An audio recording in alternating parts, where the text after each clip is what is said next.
राधे राधे, जय सियाराम। मैं हूं आपकी अपनी रेणु तिवारी और रेणु तिवारी ऑफिशियल में स्वागत करती हूं आपका। और मैं लेके आ गई हूं बहुत ही सुंदर सा माता रानी के आगमन का एक पचरा गीत। तो आप लोग सुने और कमेंट बॉक्स में ज़रूर जय माता दी लिखना ना भूलें और ज़्यादा से ज़्यादा शेयर करिएगा और ज़्यादा से ज़्यादा गाइएगा गीत को। गीत बहुत ही प्यारा है।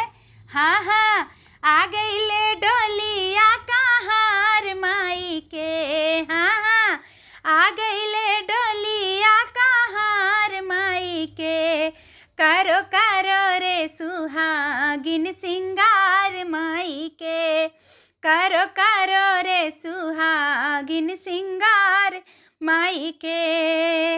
नथिया पहना दा माई के हारवा पहनाई दा, नथिया पहनाई दा माई के हारवा पहनाई दा, बिंदिया लगाई दा लीलार माई के, हाँ हाँ, बिंदिया लगाई दा लीलार माई के, करो करो रे सुहागिन सिंगार माई के, करो करो रे सुहागिन सिंगार माई के। हाँ हाँ, आ गई ले डोलिया कहार माई के, हाँ हाँ, आ गई ले डोलिया कहार माई के, करो करो रे सुहागिन सिंगार माई के, करो करो रे सुहागिन सिंगार माई के।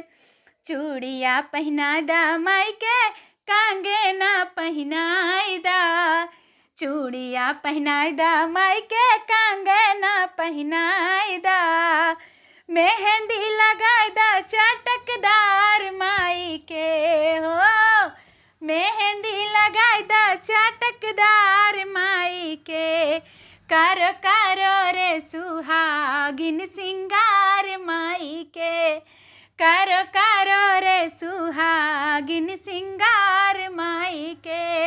हाँ हाँ, आ गई ले डोलिया कहार माई के, हाँ, आ गई ले डोलिया कहार माई के, करो करो रे सुहागिन सिंगार माई के, करो करो रे सुहागिन सिंगार माई के।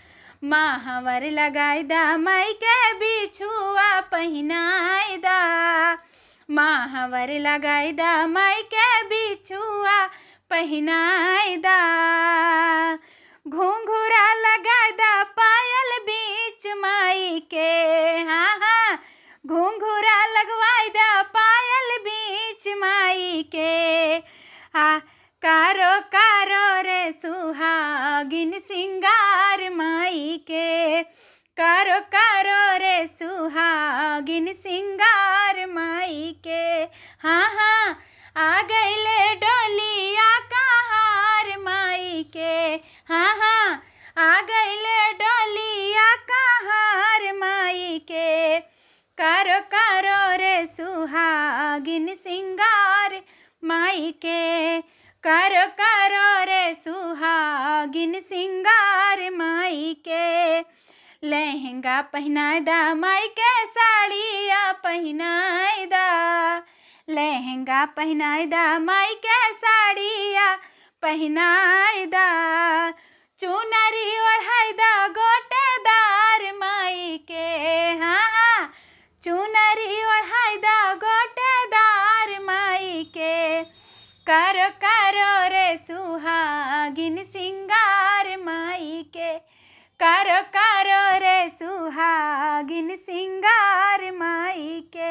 हाँ हाँ, आ गई ले डोलिया कहार माई के, हाँ हाँ, आ गई ले डोलिया कहार माई के, करो करो रे सुहागिन सिंगार माई के, करो करो रे सुहागिन सिंगार माई के।